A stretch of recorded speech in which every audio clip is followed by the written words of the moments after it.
Okay. Okay. Hi, everybody. I'm Dr. Patti Asley. I'm a psychotherapist, author, and trainer here in Boulder, Colorado. And I'm excited to interview our author today, Dr. Gary Salyer, who is a transformational relationship mentor and author of the book Safe to Love Again. And excited to have him here to answer some questions about his work with helping people face fear in loving and love again, because the topic of the summit is from fear to love to grace. So welcome, Gary. Thank you. Thank you very much, Patti. I'm just super stoked up being here today. Yeah, I'm so glad you can join us. So tell me a little bit about, here's your recent book, Safe to Love Again. It helps readers work with some blocks to intimacy, and you do what you call rewiring work. So those are kind of big questions. Can you speak a little bit to the book and what it's about? Yeah, well, the book is about attachment theory. And if somebody doesn't know what that is, it's kind of the science of how your brain gets wired to love or not be loved. Usually earlier experience will do it, but later experience counts too. And what I talk about in the book are that early on in life, if we are given true love, that love becomes a template for later relationships. And what tells your brain you're loved that early, like as early as one, and are four feelings. And it can't be stories or logic or beliefs, because that part of the brain isn't up and running. It's only feelings. And the four feelings that your brain uses as a GPS for love, so to speak, is: have I been welcomed with joy? Do I feel welcome in this relationship? Do I feel worthy and nourished to reach out for my needs? I can reach out and take. Do I feel cherished and protected, meaning I get to be a me and a protective we that's not smothering, not isolating, it's just in the Goldilocks zone? And then, do I feel empowered with choice? Do I have a voice? If you feel welcomed and worthy and cherished and protected, you feel pretty good in a relationship. But if you've been given any of the other feelings, that doesn't feel so good, like unwelcomed or unworthy. So the book is about reclaiming the feelings that were your birthright, these welcomed and worthy and cherished, so that you can go on and use those to pick good partners and create great relationships. So you would say that attachment piece relates probably to fear. So fear gets set up in the body with unhealthy attachment, correct? Oh, So absolutely. Starting with dealing with the fear. Oh, absolutely. I always ask my clients, where do you feel that feeling in your body? Mm-hmm. Absolutely, because it's always there. And how do we create that safety? You talk about rewiring. So how do you help people rewire some of that fear? Well, there's a lot of really interesting techniques, but the one I really like is we go back, find the moment or close enough time that when they first felt whatever that feeling is that's driving the bus. Maybe they're not worthy to, reach out for them. So they always pick takers, or maybe they feel disempowered. And then we help their brain feel safe with feeling empowered or feeling worthy, because at one point in time, the best deal was to not reach out. The best deal was to not feel them. So we help the brain take a better deal and to feel these at the core, so it becomes a new reference feeling. Well, we always use the feelings we have in our core to pick and choose and create relationships. And if our relationships suck or our partners keep showing up and they're not right, it's because those old feelings are still driving the bus. Mm-hmm. And we want to get a new bus driver in there. Right, exactly. And one of the things I write about in my book, Letters to Freedom, From Fear to Love to Grace, is that some of the relationship challenges I had. My father died of a sudden heart attack when I was 11. And so my pattern was being completely afraid of relationship. I even write in the book and had told Lawrence when we started dating that I can remember the moment of standing in the hallway outside my mother's bedroom door when she was wailing in her grief one night after my father had died. And I can see myself standing in the hall saying to myself, I will never, ever, ever love anyone that much because I never, ever, ever want to feel that much pain. Yeah. So, I went through my life with bad relationship after bad relationship, and finally I said, when I was in my 50s, I said, you know what, maybe has something to do with that declaration I made when I was 11.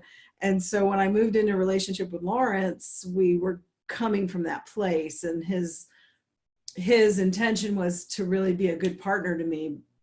We discovered a year into the relationship that he had a dependency pattern in relationship, and I had an avoidant pattern in relationship. So you can only imagine where that went. And so I write about that in the book too. And we were really grappling with trying to find this place of how we could do the dance that felt better to both of us towards the end of before he died. So I think that whole idea of what gets set up, the fear, Yes. is huge, right? Oh, it is huge. And by the way, I talk about that in the book under the what I call the Paradise Lost syndrome. Okay. Whenever love goes away like that, when there's grief, some part says, does a preemptive move. You're expecting love to go away, so it says, let's not invest. or sometimes the brain gets really tricky, and we'll find people who will leave you so that it won't get too serious. Right. Yeah. And that was the pattern. So what was really interesting is I thought I was more conscious and aware of how to do relationship. And then he dies the same way my father did, of a sudden heart attack. So that's why I wrote the book, Letters to Freedom, From Fear to Love to Grace, because of that, because it was so profound for me, having spent a lifetime as a therapist and as an individual, taking a look at how we recover from grief and the fear that comes up around that. And then I had a similar experience happen. So different from the men who weren't available, or different from the men I didn't want to be with. This one dies the exact same way my father died. So it was interesting. It's funny how I do, one of the things I deal with is family constellation work, family soul work. And that's not all that rare. That somehow you would think it's unpredictable, but the replays in families tend to be pretty simple over, and you wonder, how can that happen a second or third or fourth time? And yet we don't know how it happens, but that happens a lot in families. The same heartache repeats, and you think, what were the chances? And yet it does. Right. I know, it's very interesting, isn't it? We don't understand a whole lot of that, but it does happen. Yeah. So you tell me more about your work as a transformational relationship mentor, and what that's about for you. Maybe I shared a little bit about my story. Maybe you have some pieces that would be helpful for us to understand as well. Well, for me, it's been a lifelong journey. I didn't realize that it really started when I was 7, growing up in a very dysfunctional family, alcoholism, and noticing that, especially when my aunts and uncles got drunk, they weren't all that nice to each other. And I remember thinking one night, why can't people just love each other? Why can't they just be nice? I mean, that's how a 7-year-old puts it. They don't put it real fancily, right? Yeah. My mother had borderline personality disorder, like a real hardcore version of it. And so a part of me had learned that you don't want to be in the kitchen. You don't want to be a part of that we, because you could get knocked against a wall. So being by yourself, playing with your books, was the best option. So I had more right to separate than to belong, as I put it in the book. And when I go to college, I say, that's never going to have me. I'm never going to be divorced. So I get a double degree in psychology, religion in my senior year. Oh my God, the professor calls me and says, oh, come in, I want to give you this new test. So I do the test, and he does the score, and he calls me a couple of days later and gives me all the results. And then, he tells me I've got a personality. When I'm walking out the door, this guy says, oh, by the way, I forgot to tell you, you have a 90% chance of having a divorce. Oh, wow. I mean, grenade. I mean, he said it just like that. Oh, by the way, and it grenades going off, if not atomic bombs, right? And I'm going, what do you mean? I've spent 4 years and I've still got a 90% chance. So I suspended graduation and got a 3rd degree in marriage and family. I was after this thing. I graduated and I went a 5th year. Yeah. Imagine 12 years later. Yeah. He says, I want a divorce. And what I couldn't understand, and I now understand, was I'd done all that study. So it was like, are you kidding me? But what really happened was that old feeling, is it safer to be separate, was traveling with me. And that was my template for love. So I didn't understand it when she said, I feel lonely in this relationship. It feels like I'm in the other room just as an appendage, because there I was studying. And so that old safety pattern comes with me. Even though I loved her dearly, I left her alone. Yeah. Yeah. And it was allowing myself to feel like I could be cherished and protected in a relationship.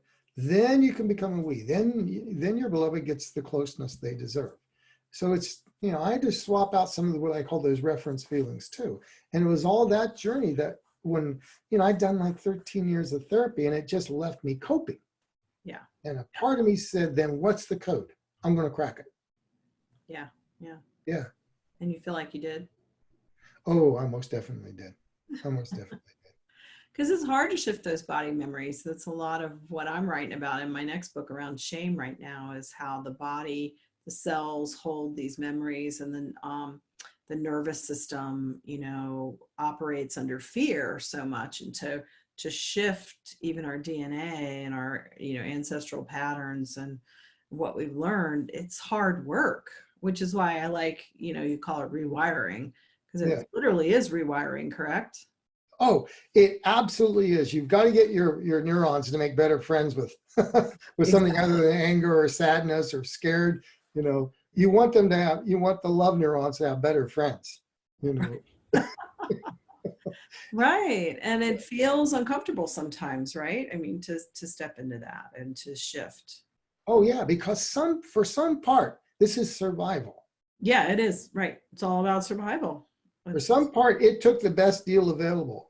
And those parts of us live in a timeless now. So they still think we're 4 or 5 or 13 or 11, and they're protecting us. But, it's upgrading them, giving them a better deal. But you have to know what flavor of safety we're seeking. Then if you just try to get them to change, they're going to fight you. Right. Yeah. So tell me, do you give me a success story? How about that? Put you on the spot. Like a client myself? Like a client, and something that someone has gotten out of the book or out of your work with them as a transformational relationship mentor. Okay. Well, the book has gone pretty well. I've gotten some pretty cool stories, but one that I will tell from the book. Okay. And it was I'll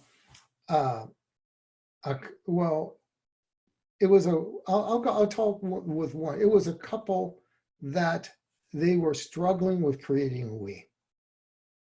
Mm-hmm. First session, she goes, I want a we. And he goes, what do you mean a we? We've got 2 me's here, And the interesting thing was they had done so much transformational work with the biggest people around, right? Mm-hmm. Names, household names everyone on here knows. And his remark was most telling. He says, I thought when we invested all these hundreds of thousands of dollars in change, that working on ourselves would give us a better relationship. Mm-hmm. But it is not. Mm. It's kind of made it worse.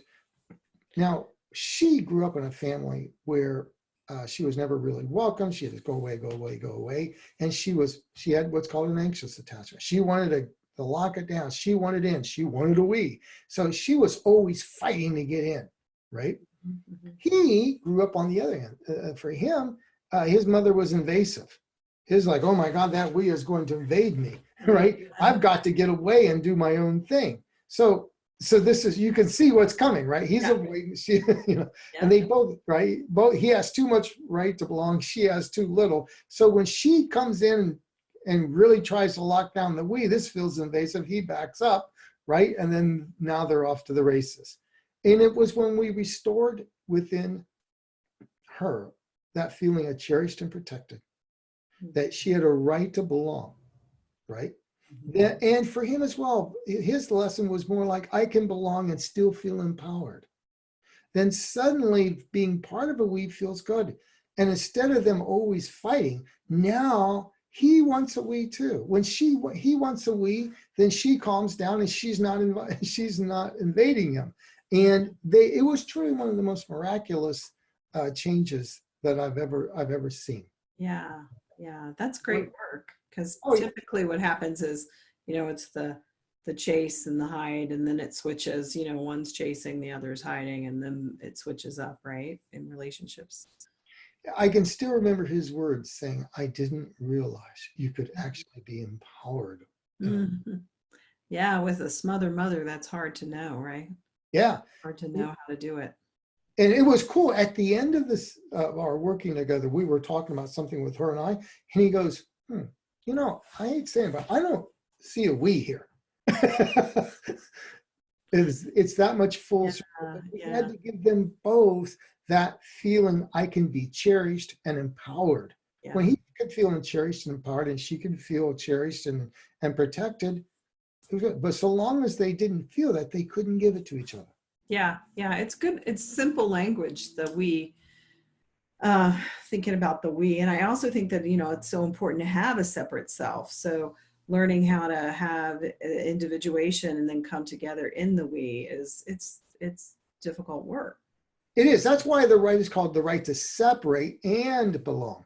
Margaret Mailer and all of her stuff about the individuation, but there's also symbiosis. It's almost like a generation of therapists forgot about the symbiosis part. Yeah. That first toddler who separates also wants to have the parent in the room so they feel safe. And we're funny. That's still the template. And it's a Goldilocks zone. Not too much me, not too much we, kind of like just right. Mm-hmm. Yeah, Mahler called it the porcupine syndrome with 2-year-olds. They want to be close, but it hurts to be close. So it's that's the ambivalence sometimes that gets set up in relationships. I want to be close, but then I don't know. So that's interesting. Yeah, how it shows up later in life in relationships. Oh yeah, I find that with most couples I work with, that right or some part of it that got skewed, either too little or too much, is what's behind them really creating a great partnership. Because if you show me a couple without a we, I'll show you a war. Yeah. For singles, the missing reference point is usually either I'm not worthy or I'll be disempowered. Yeah. You just learn this after a few years of doing this. You start seeing that certain problems come from certain feelings, and that's what I talk about in the book. If you don't change the feeling, you can't change the problem. Right. Yeah. So it's really helpful in terms of facing the fear in love and stepping into the fuller version of self in relationship and in the we. And Lawrence wrote about From Fear to Love to Grace because he lost his wife. Mm-hmm. And he felt like his heart opened in a whole different way. And he called that grace.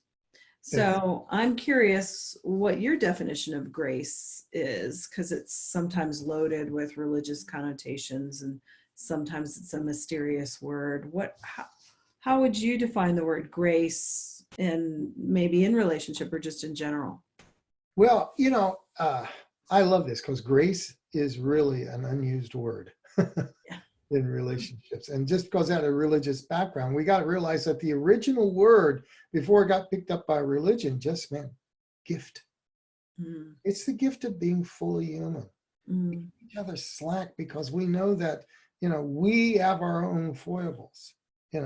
It's that spaciousness that says, I think it's like, an attachment. You're like, yeah, of course, we're going to make mistakes with each other. And instead of doing this, ledger of everybody's mistakes that they've made, like some couples get into, right? It's where, of course we did. How can we make it better? Being fully human is what grace is, and allowing each other to have our strengths and our weaknesses, our foibles and our quirks. And what I say is, if you're a couple where grace shows up, it's instead of seeing each other as enduring vulnerabilities where, yeah, that's what their big issue is, right? It's where you begin to see it as endearing vulnerabilities. Gosh, that's that wounded little 4-year-old again in her. Or that's that little wounded 5-year-old in him. I wonder how I can love him through this. Mm-hmm. That's Yeah, that's beautiful. I love that. And I also noticed on your website you have 3 truths to live by. Do you mind if I read those? Sure, go ahead and read them. And because they kind of sound like grace to me. There are no unresourceful people, only unresourceful states of being. Mhm. Number 2 is it's all adaptable, exclamation mark. And number 3 is love is a simple experience that's won or lost in the small moments. How does that relate to grace? Well, I think there's a natural grace that we're given in life. I call these rights I talk about, these feelings that come from them. They come from life. And, if you really stop to think about it, it's really freeing to realize if I'm depressed or I'm angry or whatever, that's a state. And the first move is to realize I am not the state. Mm-hmm. If we say I am an angry rageaholic, we're Right. screwed. Right. But if there's a part of me, and to realize there's no unresourceful people, just states inside each of us, Dick Schwartz calls about a self, this beautiful self that just always seems to know what the wisdom and the resources are. And I have found that to be true. There's an inner grace and wisdom and strength and resources within all of us. And I depend on that. And I think it's the first move of transformation, so that we have just the degree of separation so that we can change it. We can see it.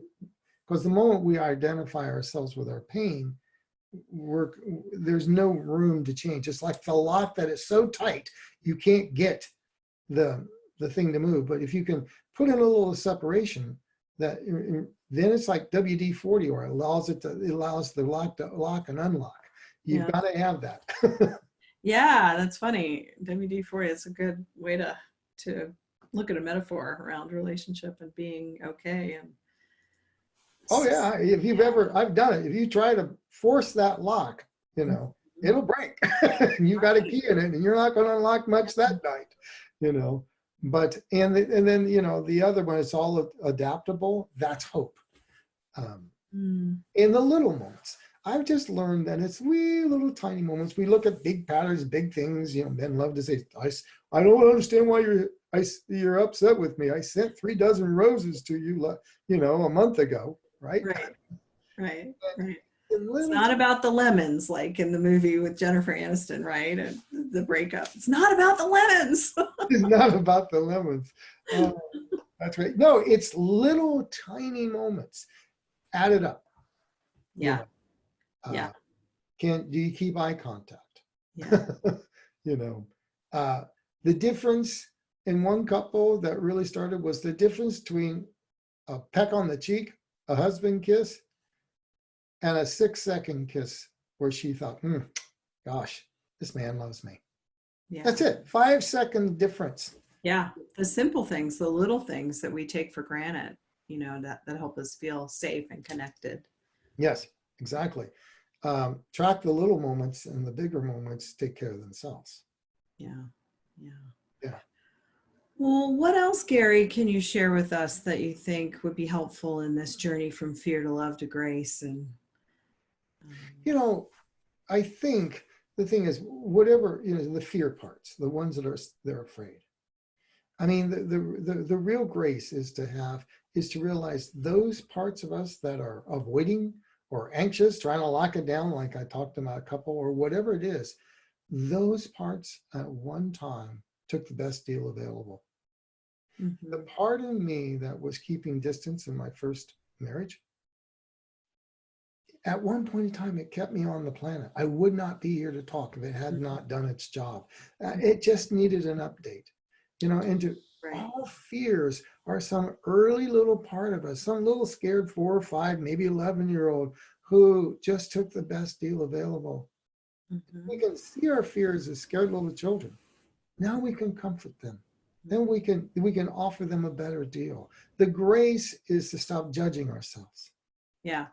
And to say, so to look at that part of our brain, that part of us, and say, so gosh, when did what were you trying to protect again? And when we sit with it, well, I'm just trying to keep you on the planet, or whatever it was, right? Then we can come back and say, so what do you need now to release the pain? Yeah. And Stephen, go ahead. Well, that's grace, I think.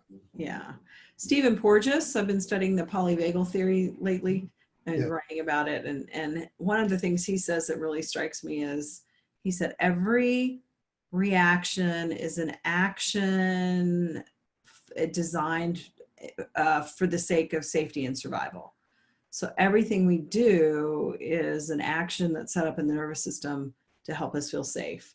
So what I'm hearing you say in your work is you're helping people bring that to consciousness, that, okay, this reaction you have isn't necessarily going to bring you closer in relationships. So how do you be aware of it so you can shift it to something else where, how else can you create safety in relationship? Oh, I agree with that. Yeah, it's mostly safety patterning. Yeah. And that part of the brain is just trying to keep us on the planet. So the grace is to stop judging ourselves, to start understanding, to get curious, Curiosity. I love curiosity. Oh, That's the best. It takes us out of all the other fear, right? Exactly. It's okay to be gracious to ourselves too. Yes. Definitely. And if you think about it, it is very hard to have fear and grace in the room at the same time. We know that neurologically, it's hard having fear and gratitude in at the same time. I think grace would be another one. Mm-hmm. I get the feeling of exhale when I think of grace. It's like, I can exhale, and they're also learning neurobiology that comes the neurobiology is exhaling. It actually helps the nervous system calm down. So when I think of grace, I think of, okay. I don't know. It's an interesting word, but thank you so much for your time today and all of your work that you're doing in relationships and helping couples feel safe and sharing that with us today. Is there anything you want to share with our listeners? I'll have a link on the day of the summit with the recording, with your website, and how to get in touch with you. Is there anything you want to mention about some things you might be doing? This will air in February of next year. So, well, the book, the biggest thing that I see going on for me is that there's an epidemic of unworthiness out there, Patti. Whether it's all the ghosting or the divorce rate, or people just not showing up, and we're looking online and seeing all these lists and glamorized pictures and on Facebook and thinking, I have to be that perfect. Oh my God, I'm screwed. There's such unworthiness. Yeah. And what the main message of the book is that you are worthy. You were born worthy. And you have a right to recover that feeling where you are worthy. And when you feel really worthy, you pick better partners, you create better relationships, and that builds real hope, not false hope, not the hope that gets, but real hope. And so I would hope that, as when this is airing, that those of you who are out there hoping, that you realize that you are worthy to have more than hope. You are worthy to have that real love. The marriage vows don't say to hope to hold. They say to have and to hold. And you deserve to have a great relationship. And the book is, about the rights and the feelings we need, so that our brains know we deserved. And when we know we deserve, we find ways to get what we deserve. That is a love that lasts. Yeah, very important, especially today with this images we see with so much. I mean, there's we're doing this video today. When I grew up, we didn't have any of this. And people young and old people are just seeing images all over the place of what things ought to look like. And I think, there's a lot of compare and contrast of whether or not I'm good enough and what makes me worthy. So I think that was a really good point. Oh yeah, I had a coach told me, well, you're in love and relationships. You need to fix this problem up here. And I said, no, I don't need to fix it because I'm not the only guy that's going bald, and I deserve to have love, whether I have all of my follicles in place or not. Right. Exactly.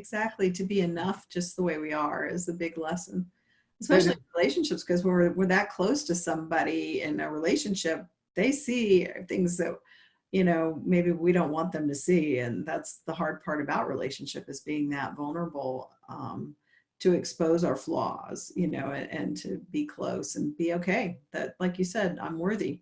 I'm worthy of love and belonging, which is what, Brene Brown uses as the definition of shame, is the feeling of not being worthy of love and belonging. So whatever we can do to feel worthy of love and belonging, I think is a true gift. So thank you so much for your work and your time together. It was great to chat with you. And yeah. And thank you. You're doing great work in the world. I mean, it is an honor to be in service of your own calling here, and just the dialogue we had today. Thank you, Mike.